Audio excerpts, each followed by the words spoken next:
بہت کٹھن ہو گئے مکہ المکرمہ کے، اور اللہ کی طرف سے ہجرت کا حکم آنے والا تھا، تو حضرت ابو بکر رضی اللہ تعالی عنہ کو حضور نے کہا کہ اے ابو بکر تیار رہنا، امر الہی کہ آتے ہی ہم اس شہر کو چھوڑ دیں۔ اور پھر وہ وقت آیا کہ جب کفار نے حضور کے گھر کا محاصرہ کر لیا، آقا کریم علیہ السلام کو معاذ اللہ شہید کرنے کے ارادے سے ارد گرد جمع ہو گئے۔ آقا کریم علیہ السلام نے ہاتھ میں خاک پکڑی اور سورہ یاسین پڑھتے ہوئے ان کی آنکھوں میں جھونکتے ہوئے حضور گزر گئے، اور انہیں پتہ بھی نہ چلا، اور وہ مکان کا محاصرہ کیے ساری رات کھڑے رہے۔ صبح بستر سے حضرت علی المرتضیٰ اٹھے، اللہ اکبر، تو آقا کریم علیہ السلام نکل گئے اور حضرت ابو بکر صدیق کے گھر تشریف لے گئے۔ اب دروازے کو دستک دینے لگے تو آواز آئی، حضور میں حاضر ہوں۔ حضرت ابو بکر صدیق تیار کھڑے تھے، تو کہا ابو بکر تم تیار ہو؟ کہا حضور آپ نے کہا نہیں تھا کہ تیار رہنا، کبھی ہجرت کا حکم آ سکتا ہے، تو میں تو اس دن سے ہی تیار رہتا ہوں کہ کب حضور آئیں اور جو فرمائے میں وہی کروں۔ اور پھر وہاں سے لے کے حضور کو وہاں تک گئے، اور جبل سور کی چوٹی پر وہ غار ہے، اللہ اکبر، اس غار میں جانے سے قبل حضور کو باہر بیٹھنے کا کہا، عرض کی حضور ذرا میں غار کے اندر کے ماحول کا جائزہ لینا۔ غار کے اندر اترے، پہلے اس کو صاف کیا غار کو، پھر دیکھا جگہ جگہ سوراخ تھے، تو اپنا امامہ پھاڑ کے قمیض اتار کے اس کے ٹکڑے کر کے ان سوراخوں میں کپڑا دے دیا۔ 2 سوراخ ایک روایت کے مطابق، اور ایک روایت کے مطابق 1 سوراخ بچ گیا، اس میں اپنی ایڑی رکھ دی، اور پھر آواز دی جان عالم اندر تشریف لائی۔ تو آقا کریم علیہ السلام غار میں چلے گئے، تو سیدنا صدیق اکبر رضی اللہ تعالی عنہ نے اپنی گود میں آپ کا سر رکھا اور حضور لیٹ گئے۔ اللہ اکبر، کیا منظر ہوگا! صدیق اکبر نے حضور کو دیکھا اور جی بھر کے دیکھا، اور ایسا دیکھا کہ کوئی اور شریک بھی نہیں تھا۔ یہ واقعہ حضرت سیدنا عمر سے روایت ہے، کتب صحاح میں ہے، اور حضرت عمر رضی اللہ تعالی عنہ یہ بات بیان کرتے ہوئے رو پڑے، اور آپ کہا کرتے تھے کہ ابو بکر یہ غار والی نیکی مجھے دے دیں اور میری ساری زندگی کی نیکیاں لے لیں۔ اللہ اکبر۔ تو حضور علیہ السلام حضرت ابو بکر صدیق کی آغوش میں ہیں۔ اب ہوا کیا کہ سانپ نے جب ہر راستہ مسدود پایا، تو خیر وہ اس راستے پہ پہنچا جہاں انسانی گوشت نظر آیا، تو سانپ نے پھر ڈنگ لگایا۔ سانپ کا ڈنگ اچانک، تو انسان تو کپ کپا کے رہ جاتا ہے، اچانک تو چیونٹی کاٹ جائے تو انسان کپ کپا کے رہ جاتا ہے، چھپکلی گر جائے اچانک تو بندہ اپنے وجود کو جو ہے وہ متوازن نہیں رکھ پاتا۔ تو نیچے سے سانپ اور وہ ڈنگ لگا رہا ہے، لیکن لفظ سنیے، یہ حضرت عمر کی روایت ہے کہ حضرت سیدنا صدیق اکبر نے اپنی ٹانگ کو جنبش نہیں آنے دی، مخافتا ان یتنبہ رسول اللہ، اس ڈر سے کہ کہیں حضور بیدار نہ ہو جائے۔ ساری توجہ ادھر رہی، بے اختیار آنکھوں سے آنسو ڈھلک پڑے، درد کی شدت اتنی تھی، اور آنسو گرے تو حضور کے رخسار گئے۔ آقا کریم بیدار ہو گئے۔ بیدار ہوتے ہی میرے حضور نے کہا، مالک یا ابا بکر، ابو بکر کیا ہوا؟ تو یہ ہوتی ہے ہنگامی صورتحال۔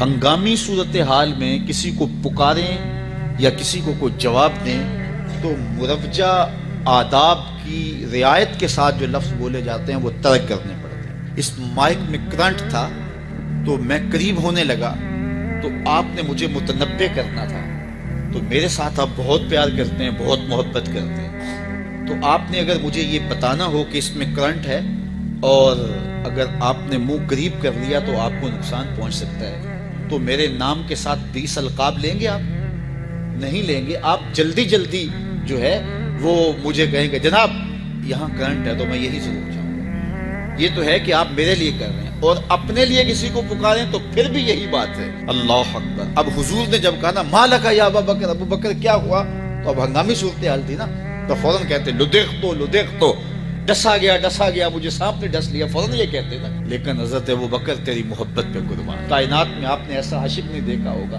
سانپ ڈنگ پہ ڈنگ لگا رہا ہے اور ٹانگ شل ہو گئی ہے، زہر سرایت کر گیا ہے۔ حضرت ابو بکر نے جواب دیا، لدغت فداک امی و ابی یا رسول اللہ، حضور میری ماں بھی آپ کے قدموں پہ قربان، میرا باپ بھی آپ کی راہوں پہ نچھاور، مجھے سانپ نے ڈس لیا ہے۔ تو اس مشکل وقت کے اندر بھی ادب کا کرینہ نہیں چھوڑا۔ جب معراج کا واقعہ ہوا تو یہ بہت عجیب و غریب واقعہ تھا. تو آقا کریم نے جب اعلان کیا کہ بتایا کہ اللہ نے یوں مجھے خلوتوں میں بلایا، تو قریش نے سمجھا کہ اس سے بڑھ کر اور موقع کیا ملے گا پراپیگنڈے کا. تو کہا ابو بکر کوئی نئی بات سنی ہے؟ کہا تم سنا دو. کہا اگر کوئی کہے کہ رات کی مختصر تنہائی میں مسجد حرام سے مسجد اقصیٰ تک پہنچا ہوں، پھر وہاں سے واپس بھی آ گیا، تو بات ماننے میں آتی ہے؟ آپ نے برجستہ کہا بالکل ماننے میں نہیں آتی. اتنے مختصر وقت میں مسجد اقصیٰ جائے اور پھر پلٹ کے بھی آ جائے، کم از کم 2 ماہ چاہیے. 1 مہینہ جاتے ہوئے لگتا ہے، 1 مہینہ آتے ہوئے لگتا ہے. کوئی چھو کے بھی آئے تو 2 ماہ چاہیے. تو سمجھا کہ لوہا خوب گرم ہو گیا، اب چوٹ ٹکانے پہ بیٹھے گئے. کہا ماننے میں نہیں نہ آتی؟ کہا بالکل نہیں ماننے میں آتی. تو کہا پھر تیرا یار ہی تو کہتا ہے. تو حضرت ابو بکر صدیق نے فرمایا وہ واقعی کہتے ہیں؟ ہاں ہاں ہاں انہی کا کہنا ہے. تو حضرت ابو بکر بولے لئن قالہ فقد صدق فاصدق، اگر انہوں نے کہا ہے تو سچ کہا ہے، میں تصدیق کرتا ہوں. کہا ابھی تو تم کہہ رہے تھے کوئی کہے تو ماننے میں نہیں آتا. کہا کوئی کہے تو اب بھی نہیں مانوں گا، وہ اس سے بھی عجیب کہے تو مان لوں گا. اللہ اکبر. فَبِذَلِكَ سُمِّيَ صدیق، علماء نے لکھا یہ وہ وجہ تھی جس کی وجہ سے آپ کو صدیق پکارا جاتا ہے. معراج کی تصدیق کی اور صدیق کہلائے. صدیق تصدیق سے بھی ہے، اور ساری زندگی آپ نے جھوٹ زبان پہ نہیں آنے دیا. آپ کی طبع میں جو صداقت رچی وسیع تھی. بلکہ ایک مشکل وقت آیا آپ پر، وہ جب حضور علیہ السلام کو اللہ کا حکم ہوا اور ہجرت کر کے حضور مکہ سے مدینہ کی طرف عازم سفر ہوئے، تو حضرت سیدنا صدیق اکبر رضی اللہ تعالیٰ عنہ ساتھ تھے. مکہ المکرمہ سے جو مدینہ المنورہ ہے وہ شمال کی جانب ہے، اور غار ثور مکہ المکرمہ سے جنوب کی سمت ہے. تو آقا کریم علیہ السلام نے سفر کرنا تھا مدینہ شریف کا، تو شمال کی سمت نہیں گئے بلکہ وہاں سے سفر جنوب کی جانب کیا، اور پھر وہاں سے حضور جو ہے وہ 3 دن گزارنے کے بعد مدینہ المنورہ کی جانب روانہ ہوئے. یہ سارے ادھر ڈھونڈتے تھکتے رہے اور حضور وہاں آرام کرتے رہے. اور 3 دن کے بعد جب ڈھونڈ کے ان کو کچھ نہ ملا، تو آقا کریم وہاں سے نکلے اور سیدھا مدینہ المنورہ کی جانب عازم سفر ہوئے. انہوں نے 100 سرخ اونٹ حضور کی گرفتاری کے لیے انعام رکھا ہوا تھا. تو مختلف قبائل کے لوگ حضور کو ڈھونڈنے کے لیے نکلے تھے کہ بہت بڑا انعام ہے، 100 سرخ اونٹ ملیں گے. ایسے لوگ بھی تلاش کر رہے تھے جو حضور کو جانتے نہیں تھے. تو راستے کے اندر حضرت ابو بکر صدیق سے کوئی شخص ملا اور اسے شک پڑا کہ جن کو میں ڈھونڈ رہا ہوں کہ وہ کہیں یہی نہ ہو. تو اس نے حضرت ابو بکر صدیق سے پوچھا آپ کا نام؟ تو انہوں نے کہا میرا نام عبداللہ ہے، ابو بکر ہوں. تو اس نے پھر حضور کا پوچھا. اب حضور کو بھی ڈھونڈ رہے ہیں. آج امتحان آیا نا، صدیق اکبر کی صداقت کا امتحان آ گیا اور عشق کا امتحان آ گیا. اگر کہیں یہ حضور ہیں تو عشق گوارا نہیں کرتا کہ یہ گرفتاری عمل میں آئے، اور اگر کہیں کہ یہ حضور نہیں ہیں تو ابو بکر صدیق کیسے رہیں گے؟ آج کل تو وہ سڑکیں بن گئی ہیں اور سائن لگے ہوئے ہیں، آپ اکیلے یہاں سے نکلیں تو جہاں جانا چاہیں خود جا سکتے ہیں. اس وقت تو پہاڑی راستے ہوتے تھے، یا تو لوگ قافلوں کے ساتھ چلتے تھے، اور اگر کسی کو ہنگامی طور پہ اکیلے جانا پڑتا تو وہ گائیڈ ساتھ لیتا جو راستے بتاتا. اس کو عربی میں ہادی کہتے ہیں، ہادی، رہنما، گائیڈ جو راستہ بتاتا. تو حضرت ابو بکر صدیق سے اس نے پوچھا یہ کون ہے آپ کے ساتھ؟ تو حضرت ابو بکر صدیق بولے ھذا ہادی یہدینی الی صراط المستقیم، یہ میرا ہادی ہے جو مجھے سیدھی راہ پہ چلا رہا ہے. تو وہ سمجھا یہ وہ والا ہادی ہے. لیکن حضرت ابو بکر صدیق دل و قلب و نگاہ کا مرشد قرار دے. جب حالات بہت کٹھن ہو گئے مکہ المکرمہ کے اور اللہ کی طرف سے ہجرت کا حکم آنے والا تھا، تو حضرت ابو بکر رضی اللہ تعالی عنہ کو حضور نے کہا کہ اے ابو بکر تیار رہنا، امر الہی کے آتے ہی ہم اس شہر کو چھوڑ دیں. اور پھر وہ وقت آیا کہ جب کفار نے حضور کے گھر کا محاصرہ کر لیا، آقا کریم علیہ السلام کو معاذ اللہ شہید کرنے کے ارادے سے ارد گرد جمع ہو گئے۔ آقا کریم علیہ السلام نے ہاتھ میں خاک پکڑی اور سورہ یاسین پڑھتے ہوئے ان کی آنکھوں میں جھونکتے ہوئے حضور گزر گئے اور انہیں پتہ بھی نہ چلا، اور وہ مکان کا محاصرہ کیے ساری رات کھڑے رہے۔ صبح بستر سے حضرت علی المرتضیٰ اٹھے، اللہ اکبر، تو آقا کریم علیہ السلام نکل گئے اور حضرت ابوبکر صدیق کے گھر تشریف لے گئے۔ اب دروازے کو دستک دینے لگے تو آواز آئی، حضور میں حاضر۔ حضرت یعلا بن مرہ کی کہانی سنی، فرماتے غزوے سے ہم واپس آ رہے تھے، راستے میں پڑاؤ ہوا تو حضور ایک درخت کے نیچے استراحت فرمانے کے لیے لیٹ گئے، اور میری ڈیوٹی یہ تھی کہ میں تلوار لے کے حضور کا پہرا دوں۔ میں کھڑا ہو گیا، باقی لوگ بھی سو گئے، تو میں نے ایک منظر دیکھا کہ دور صحرا میں ایک درخت تھا جو ہلنے لگا۔ تھوڑی دیر کے بعد وہ اپنی جڑوں سمیت باہر آیا اور اپنے آپ کو گھسیٹتا ہوا میرے برابر آ کے کھڑا نہیں ہو جاتا، تھوڑی دیر کے بعد وہ واپس وہاں جاتا ہے اور جہاں سے اپڑا تھا وہاں جا کے دوبارہ نصب ہو جاتا ہے۔ میرے لیے بڑے اچنبے کی بات تھی، لیکن میرے پاس کوئی تھا ہی نہیں کہ جس سے میں بات کر سکوں۔ حضور تھے تو استراحت فرما رہے تھے اور میں حضور کے آرام میں خلل نہیں ڈالنا چاہتا تھا۔ خیر حضور بیدار ہوئے تو میں نے سلام عرض کرنے کے بعد جو پہلی بات کہی وہ یہی تھی، میں نے کہا حضور وہ جو سامنے درخت ہے تھوڑی دیر پہلے وہ اپنی جگہ سے اکھڑا تھا، شاخوں کے بل اپنے آپ کو گھسیٹتا ہوا یہاں پہنچا، پھر میرے برابر آ کے کھڑا ہو گیا، پھر تھوڑی دیر کے بعد واپس وہاں جا کے نصب ہو گیا۔ یہ جب کہانی سنائی تو میرے حضور نے تعجب نہیں کیا، اچھا کیسے ہوا، کیسے آیا، کتنا وقت لگا، کتنی دیر ہوئی، کوئی سوال نہیں کیا، بلکہ فرمایا حاذہ شجرۃ استاذنت ربھا، فرمایا یعلا بن مرہ یہ درخت ہے، اس نے رب سے اجازت چاہی تھی کہ مالک تیرا محبوب نیڑے آیا ہے، سلام نہ کر رہا ہوں، فآذن لہا، اللہ نے اس کو اذن دے دیا تھا یہ مجھے سلام کرنے کے لیے آیا تھا۔ درختوں کے کلیجے بھی تڑپتے ہیں کہ حضور کو سلام کیا جائے۔ وہ کہانی تو آپ نہیں بھول سکتے جب ایک عربی نے کہا کہ حضور میں آپ کو نبی تب مانوں گا اگر وہ درخت آپ کی نبوت کی گواہی دے گا، آپ اگر اس کو بلائیں گے تو میرے حضور فرماتے ہیں میں نے کیا بلانا، جا کے تو ہی کہہ دے تجھے اللہ کا رسول بلا رہا ہے۔ درخت اپنے آپ کو گھسیٹتا ہوا حضور علیہ السلام کی خدمت میں حاضر ہو جاتا ہے۔ درخت مان رہے ہیں، چاند کا کلیجہ شک ہو رہا ہے، پتھر کلمے بول رہے ہیں، حضور کے عشق میں کائنات کے ایک ایک ذرے کا دل دھڑک رہا ہے۔ وہ کیا کسی نے کہا تھا زمین جل رہی ہے، آسمان جل رہا ہے، محبت میں سارا جہاں جل رہا ہے۔ پوری کائنات حضور کی آتش محبت میں جل رہی ہے اور حضور کے وصل کے لیے تڑپ رہی ہے۔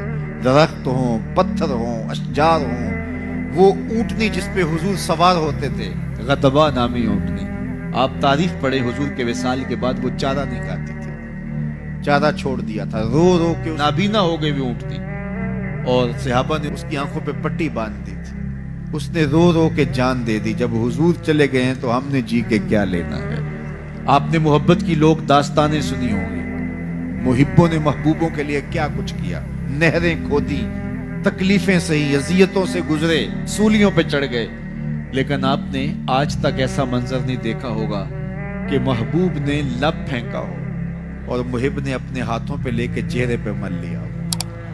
محبوب کے وضو کے پانی کو زمین پہ نہیں گرنے دیتے۔ عروہ بن مسعود صلح حدیبیہ کے موقع پر واپس جب گیا تو اس نے قریش مکہ کو جا کے کہا میں تمہاری جانب سے سفیر بن کے بڑے بڑے بادشاہوں کے درباروں میں گیا ہوں، واللہ اصحاب محمد کو جو میں نے محمد صلی اللہ علیہ وسلم کی تعظیم کرتے ہوئے دیکھا ہے، واللہ آج تک کسی بادشاہ کی بھی وہ تعظیم ہوتے ہوئے نہیں دیکھی، اور جو ان کا لعاب زمین پہ نہیں گرنے دیتے، ان کے وضو کا پانی نہیں زمین پہ گرنے دیتے، وہ ان کا خون کیسے گرنے دیتے۔ تو جنگ کا ارادہ ترک کر دو۔ تاریخ بتاتی ہے صلح حدیبیہ کے بعد سیدھا فتح مکہ ہو گئے، قریش کے ساتھ پھر کوئی جنگ نہیں ہوئی، اس لیے کہ ان کے دلوں پر ایک رعب بیٹھ گیا تھا۔ جب امت نبی کی تعظیم اور تکریم بجا لاتی ہے تو بتائیے کہ پھر اس امت کو تسخیر کیا جا سکتا ہے؟ وہ ناقابل تسخیر۔ جب امت اپنے نبی کی تعظیم نہ کر سکے تو پھر اس کو جس طرح چاہو جو ہے وہ مسخر کر لو، وہ ایک بوسہ ہوتا ہے، اس کے علاوہ کچھ نہیں ہوتا۔ اس لیے اگر آپ مجھے پوچھیں کہ دین ہے کیا، تو ایک تو ہے کہ اس عنوان سے ایک الگ گفتگو کی جائے کہ دین کیا ہے، لیکن دو لفظوں میں اگر آپ مجھ سے پوچھنا چاہیں اور میں آپ کو بتانا چاہوں تو مجھے اقبال علیہ رحمہ کا لہجہ ادھار لینا پڑے گا۔ انہوں نے کہا دین سراپا سوختن اندر طلب، انتہائش عشق آغازش ادب۔ طلب محبوب میں تڑپنے کا نام دین ہے، جو ادب سے شروع ہوتا ہے عشق پہ ختم ہو جاتا ہے۔ حتمتائی بیٹی سر سے برہنہ تھی، جنگ میں قید ہو کے حضور کے سامنے آئی۔ آقا کریم نے اپنی چادر اس کے سر پہ ڈھیل لی۔ کسی نے کہا حضور کافرہ ہے، کہا بیٹی تو ہے۔ اقبال اس واقعہ کو بیان کرنے کے بعد کہتے ہیں ما ازاں خاتون تیوریاں ترے، پیش اقوام جہاں بے چادریں۔ حضور ہمارا سر تو اس بیٹی سے بھی زیادہ ننگا ہے، ہم اس بیٹی سے بھی زیادہ برہنہ سر بے چادر ہو گئے، ہمارے سر سے وقار کی چادر اتر چکی۔ کافروں کے سروں پہ رحمت کی چادر ڈھیلنے والے آقا، تیری بارگاہ میں ہم رحمتوں کے ملتجی ہیں۔ امت کو پھر کھویا ہوا وقار دیا جائے، تجھ سے فریاد ہے اے گنبد خضرا والے، کعبے والوں کو ستاتے ہیں کلیسا والے۔ ہم بالکل خالی ہو گئے، ہمارے سر ننگے ہو گئے۔ آپ کی چادر رحمت ہر گناہگار کے سر پہ ہے، لیکن یہ ہمارا قصور ہے کہ ہم نے غیروں کے قوانین کو اپنایا، اپنا حلیہ، اپنی وضاقتہ، اپنی شکل و صورت، اپنے اعمال و افعال، اپنا کلچر غیروں کے طریقے کے مطابق رکھا۔ تو اگر آقا روٹھ جائیں تو ہمارے پلے ہے کیا؟ آج معافی مانگ لیں اپنے آقا سے، حضور معافی، حضور معافی، حضور معافی، حضور معافی۔ تو سانسی ٹکیا جنہ کماں تھی، حضور جی میں او کر گیا ہاں۔ تو سانسی ٹکیا جنہ کماں تھی، حضور جی میں او کر گیا ہاں۔ گناہاں دی دل دل دے اندر گل میں تی کر اتر گیا ہاں۔ تو ہاڈے حکماں تو چھڑ کے آقا میں جیدہ کتھے مر گیا ہاں۔ حضور معافی، حضور معافی۔ چھوڑ کے آپ کا دامن رحمت آقا ہم سے بھول ہوئی، کھو دی اپنی قدر و قیمت آقا ہم سے بھول ہوئی۔ بن گئے سیموں زر کے بندے، تن کے اجلے من کے گندے، لٹ گئی ہم سے فقر کی دولت آقا ہم سے بھول ہوئی۔ دیکھ ہماری آنکھ مچولی، اپنے سینے اپنی گولی، بھول گئے ہم درس اخوت آقا ہم سے بھول ہوئی۔ دنیا کے ٹھکرائے ہوئے ہیں، تیرے در پہ آئے ہوئے ہیں، کھول دے ہم پہ باب رحمت آقا ہم سے بھول ہوئی۔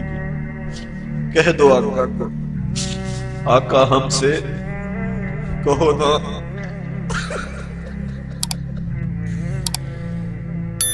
ساری دنیا کے ٹھکرائے ہوئے تیرے در پہ آئے ہوئے، کھول دو اپنا باب رحمت آقا ہم سے بھول ہوئی، آقا ہم سے بھول ہوئی۔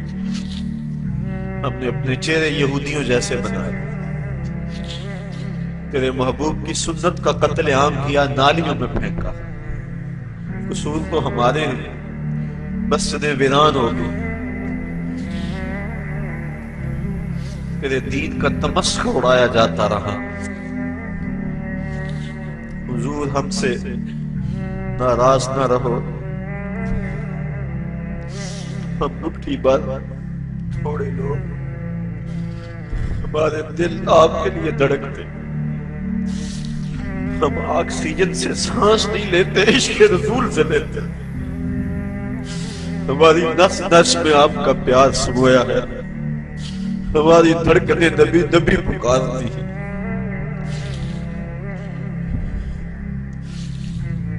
ہم سے راضی ہو جائیے.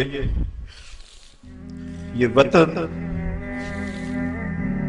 پاکستان، اس کے حکمران ہماری بدعمالیوں کی سزا ہیں. ہم نیک ہو جائیں، امت پہ شفقت ہو، اور ہمیں کوئی حضرت عمر فاروق کا جان نشین عطا کر دیا جائے. اس وطن کی گلیوں میں، کوچہ و بازار میں نظام مصطفیٰ کے سویرے طلوع ہو جائیں، امن کے سویرے طلوع ہوں، ظلم کی رات ختم ہو.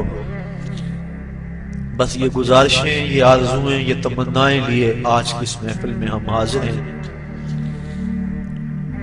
دو چیزوں کے دامن کو بڑی مضبوطی سے تھام لیں. ایک تو راتوں کو اٹھ کے قرآن مجید کی تلاوت کا معمول بنائیں. میں اپنے ساتھیوں سے لمبی گفتگو نہیں، یہ 2-3-4 باتیں ہیں، بس ان کو ذہن نشین کر لیں اور آج سے اس پہ عمل شروع کر لیں. راتوں کو تنہائیوں میں اٹھ کے قرآن مجید کی تلاوت کریں. ترجمہ آتا ہو تو بہت خوب، ورنہ مترجم قرآن مجید لے لیں. یہ بھی سمجھ نہیں آتی، ویسے الفاظ پڑھتے جائیں. قرآن مجید کی سمجھ نہ بھی آ رہی ہو، ویسے بھی تلاوت پڑھے تو قلب کو حضور سے قربت ہوتی. حضور علیہ السلام نے ارشاد فرمایا راتوں کو اٹھ اٹھ کے قرآن پڑھو اور قرآن پڑھتے ہوئے رویا کرو. فرمایا فَإِن لَمْ تَبْكُوا فَتَبَاكُوا، اگر رونا نہ آئے تو رونے کی کوشش کیا کرو. حضرت داتا صاحب فرماتے ہیں اگر کوئی کوشش کرے پھر بھی نہ آئے تو فرماتے ہیں پھر وہ اپنے مقدر پہ رویا کرے کہ وہ کوشش بھی کرتا اتنا پتھر دل ہو گیا کہ اس کے دل میں گداز اور نرمی پیدا نہیں ہوتی، تو پھر وہ اپنے مقدر پہ روئے. تو ایک تو راتوں کو اٹھ اٹھ کے قرآن مجید کی تلاوت کو ہر مصطفی اور ادارت المصطفیٰ کا ہر رکن اپنا معمول بنا لے. اس سے قلب کو ذات رسالت مآب صلی اللہ علیہ وسلم سے رابطہ ہوگا، اور ہو سکتا ہے کبھی مقدر جاگ بھی پڑے.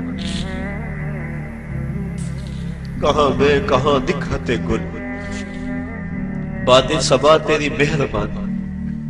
کبھی ہو سکتا ہے ایسا جھونکا آئے ٹھنڈا جو اس ناپاک وجود کو اٹھا کے مدینے لے جائے اور حضور کے در پہ حاضر کر دے اور آقا رحمت بری باہیں کھول لے. تو یہ ایک معمول بنائے، راتوں کو اٹھ کے تلاوت ضروری.